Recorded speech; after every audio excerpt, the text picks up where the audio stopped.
two stuff that cannot be disclosed, but I was really, you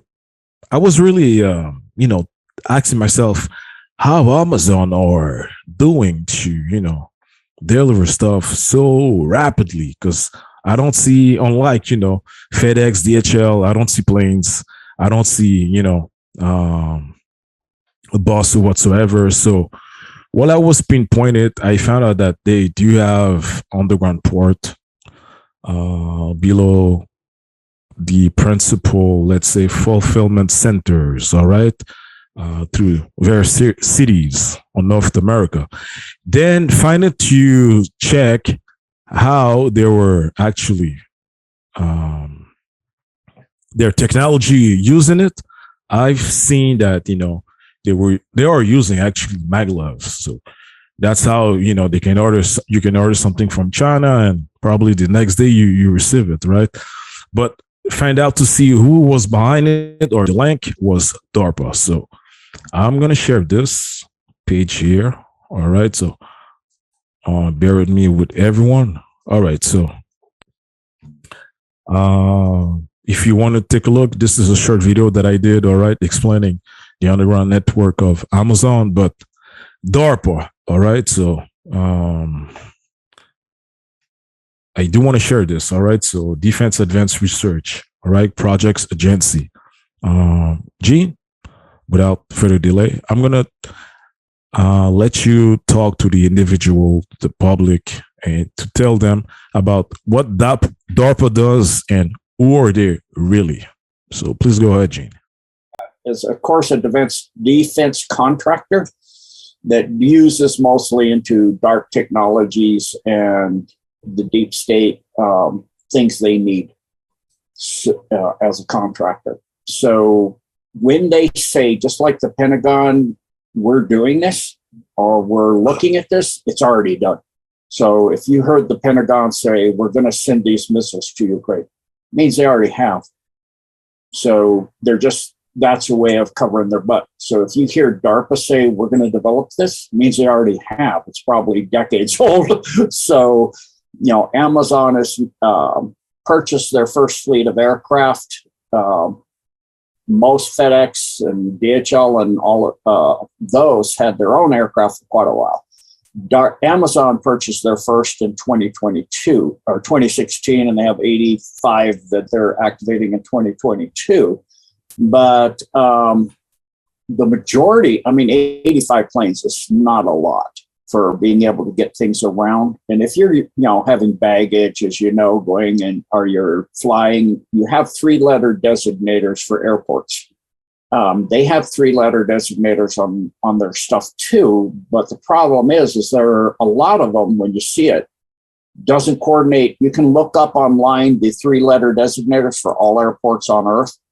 If you look at their stuff they ship, a lot of them don't tie to an airport. There's 3-letter designators that don't mean an airport.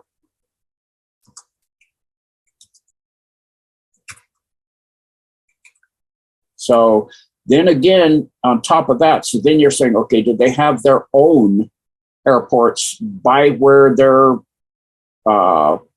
facilities are? So they're shipping from there by their own 85 aircraft, you know, Boeing big 767s that they have. They have its own 767 cargo plane for Prime Air and a little bit of fleet. So do they have their own, or do they use airports? We all do.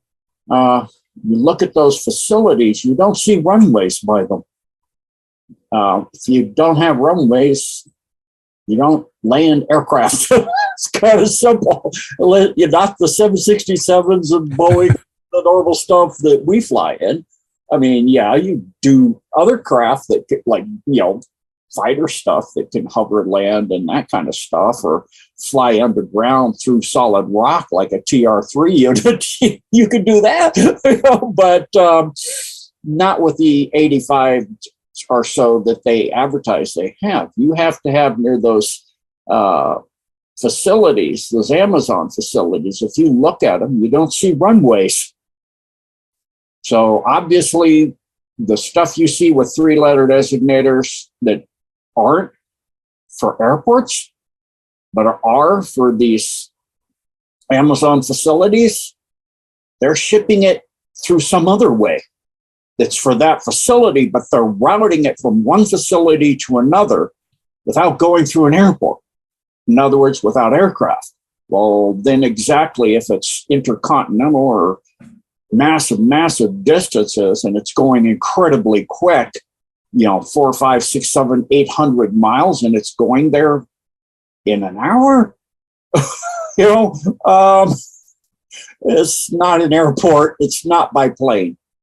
So they have underneath these facilities, I researched this out, you'll actually see that they have maglevs, and they're tied into the maglev systems, and they ship stuff out because they're actually Amazon, the defense contractors like DARPA, use them to get materials around as well. It's not just the populace that uses them. DARPA and other, that's why they gave them, built those maglevs to Amazon facilities. You're not going to spend that kind of billions without having some reason to spend that kind of billions. You're going to put it there because you have something to gain. So DARPA has something to gain by building that. They're using it, and Amazon is part of the defense contractor group as well. They're helping DARPA, they're helping the deep state, they're part of it. So go ahead, Taino, you're doing a great with the screen share. Follow along, really good here. Great. All right. So I'm gonna let it play, Gene. So thank you for sharing this. And so you mentioned Gene, DARPA. So coming back again, what I saw was, through those underground system, not only, the merchandise, but as well, their military asset. And I'm glad that you stating this, Gene, and the connection as well. All right. With DARPA. So now people will probably be able to analyze it wherever you at, especially in North America. You will check if you go to a nearby fulfillment centers, like Gene mentioned, you won't find any, path for planes or even for big trucks. That really surprising me. So, with what Gene has said now, take a moment to check this. All right, wherever you will find a fulfillment centers, right, having a IATA airport code. So, Gene, this was the link with Amazon and DARPA. All right, so now, it's amazing to learn that this is tied to the maglev system. I already knew Walmart facilities. Some of them are tied, but that's mostly for trafficking people. So, the question is, I think Amazon is mostly just for the defense agencies, why they built that for them. That's why.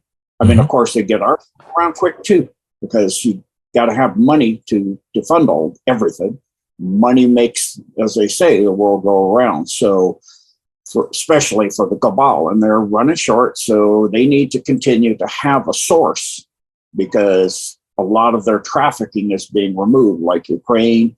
That's pretty much done. As Klaus Schwab has said, it's the end of the New World Order. And they're denying the 4 new federational states of Russia in a vote. And it's interesting to look who abstained and who said no to not recognize that, because you're looking at over 4 billion representing the countries that said no or abstain. For me, an abstain is just saying you're being careful, but you say no. I say no, I'm just not going to say yes. In other words, you're saying no. They just don't want to say no out and out right now. So until they see the fair world orders, I like Alex, how he says that from the Duran, those countries that voted no and abstained represent 4 billion people on Earth.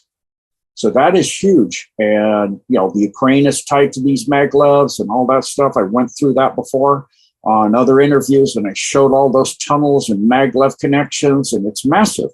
And so we have those tunnel systems and all of that stuff, and the Alliance is still cleaning them out. I'd like to remind people the 5 and 10 kilometer depth earthquakes that are still going on.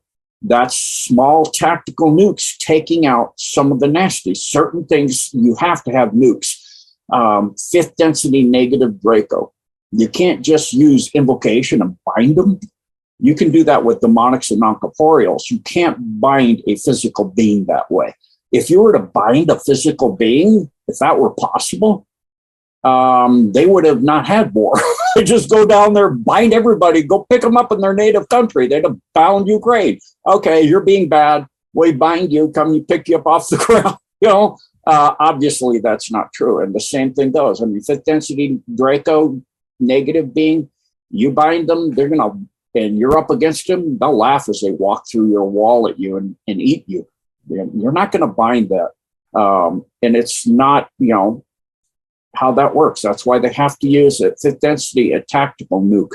That's the only thing that can touch them at that fourth and fifth density level. So that's why you see the earthquakes at 3, 5, and 10. And you can literally now map out the maglevs so people can figure out where these run. And then you look at the fulfillment centers. Let's see if we start to see earthquakes going to fulfillment centers and our packages slow down. I mean, they're keeping the goods flowing because the economy is in trouble. Worldwide economy that's not powered the fair worlder. They still think that it's a unipolar hegemony world that they control. They don't control it anymore. The majority, the ACIO and the EEU, the Eurasian Economic Union, is representing that. Represents 80% of the world of population. So they don't control the world anymore. A fair world order that monies are based on gold, Jasara is happening. So it is coming together, and we're seeing changes and we're seeing things happen.